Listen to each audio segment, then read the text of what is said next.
Yeah. What do you think that was? What happened in the first half today? Oh, well, I think in the second half, I thought the kids came out at halftime with some really good energy and good juice, and all it took was that one play for us to really, really get in a rhythm and get some confidence going moving forward. You look in the first half, I thought we started off doing some really good things. Kind of hit a lull there in the second quarter for an assortment of different reasons. Could be execution, could be a play call, could just be assortment of different reasons in that second quarter. But whenever you talk about the second half, the kids just came out with great energy and were flying around and making plays. Ben, the 4th and 2, I think it was the second quarter, you guys went under center, had some different personnel in there. What went wrong on that play? What were you guys trying to get to on that play? Yeah, I mean, that's just a high-low into the boundary that, it's a pretty good short yardage play, not just against them, but against a lot of different people. I'd really have to go back and check out the film and dissect exactly why it didn't work. But we liked it all week. We liked it from film study, and right there they just made a good play. Ben, it seemed like John was much more comfortable throwing the ball down the field today, but obviously missed on a couple of throws. How do you think he played today? Yeah, I thought there was moments in the game where he looked awesome. I thought there were moments in the game where, he just, for one reason or another, just it wasn't as smooth as you would like it to be, whether it was his eyes or ball placement. But, I really don't think his eyes were that bad all day. But there's just a few times here or there, whether it was ball placement or something, that you'd like it a little bit cleaner. But there was also times in the game where he was awesome. And so, just got to keep on holding them to a standard of practice, got to keep on being consistent with it. And, yeah. Wish you running more?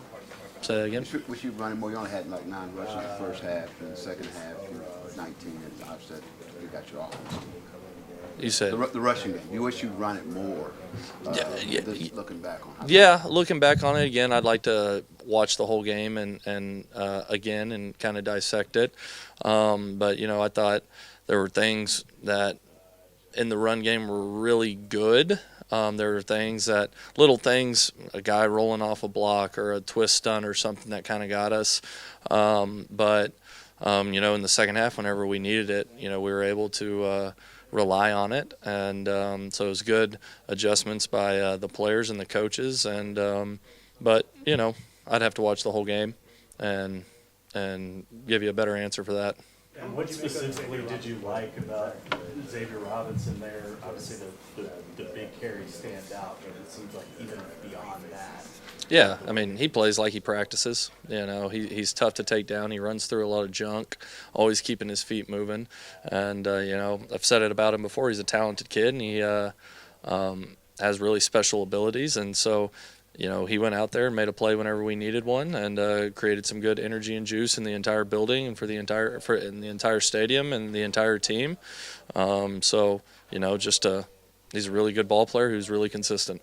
Ben, last drive, end of the half, you guys go 3 and out in 46 seconds, and then you start the second half with the ball, and your drive is only like a minute and 11 seconds. Yep. And that's also 3 and out. Yeah. Are you just trying to make adjustments there? Obviously, it hits the momentum. How can you avoid that in the future? Yeah, you got to come out. You got to be ready to go out of halftime. That's one of our goals, is starting fast in the first half and the second half. And we didn't do that today. Whether it was a decision-making thing or a play call thing, we didn't get it going. But we got to continue to emphasize starting fast, executing, doing your job, and that's everybody. And that's how you get better at that. Ben, how much is it hurting you that you're having to adjust your offensive line every game?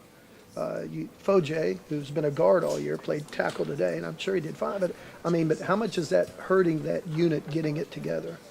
Yeah, I've said it a lot. That unit is it's a unit of cohesion and chemistry. The good thing, though, is that all of these guys get a lot of reps with us. They get a lot of reps throughout practice. A lot of these guys have gotten game reps this year. And so, if someone goes down, it's next man up. You got to figure out a way. And I was proud of those guys. I thought they did a lot of really good things today. Again, excited to watch the film and be able to really peel it back. And in the third quarter, I think Xavier had 4 touches for 90 yards. Yeah. Do you feel like you should have kept going in there in the fourth quarter with a one-score game like it was? Yeah, I mean, that's probably fair to say, but I thought there was also some other things where we had to push the ball downfield because we had advantage there, and then the clock doesn't become your friend, and so the way X was playing, absolutely probably deserved to have the ball too, but there are other parts of the game too where you got to push it downfield and you got to try and get the ball down there and get into the end zone. Obviously, a lot of ups and downs, momentum shifts. Were you talking to John throughout the game? How was his mentality and confidence, especially towards the end there? Good. I mean, I told him, hey, let's keep on getting these guys going, keep up the energy, keep up the juice, and he was great throughout the entire game. Never too high, never too low. There's just again, it just comes down to moments where we got to execute better. Everybody, coaches, players alike, and so. But John's mentality throughout the whole game was really good.